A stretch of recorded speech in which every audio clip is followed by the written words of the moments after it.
Je m'appelle André. Je suis retraité de la SNCF depuis 1996.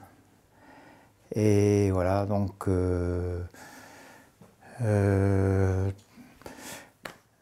comment dirais-je, je partage avec mon épouse notre vie entre la région parisienne et la Corrèze. Ben, c'est par des maux de ventre.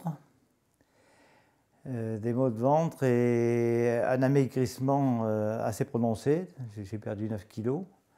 Donc j'ai été consulter mon médecin traitant qui m'a prescrit un scanner en premier lieu. Ce scanner a démontré si vous voulez, au niveau des affaires suspectes, au niveau de tumeurs, tout ça.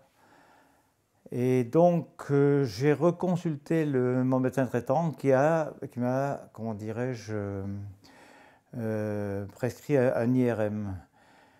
Voilà, donc ça, au niveau découverte de cette maladie, ça remonte en mai 2015.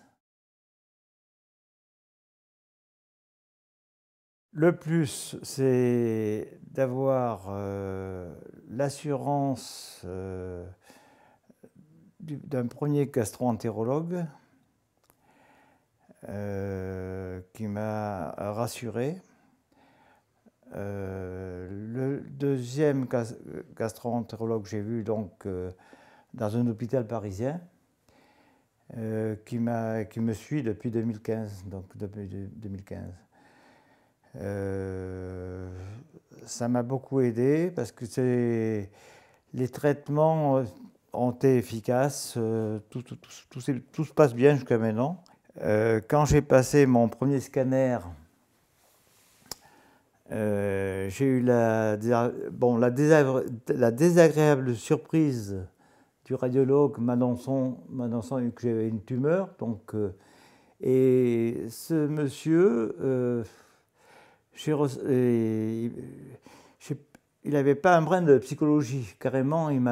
C'était vraiment le pavé dans la mare, quoi. Donc, et j'ai passé 4 jours où ça a été très dur en attendant le résultat de ma biopsie, mes examens médicaux et après la consultation du premier gastro-entérologue qui m'a mis en confiance. Il m'a dit que je vais m'en sortir, c'était pas un cancer important donc, comme ça. Donc il m'a mis en confiance.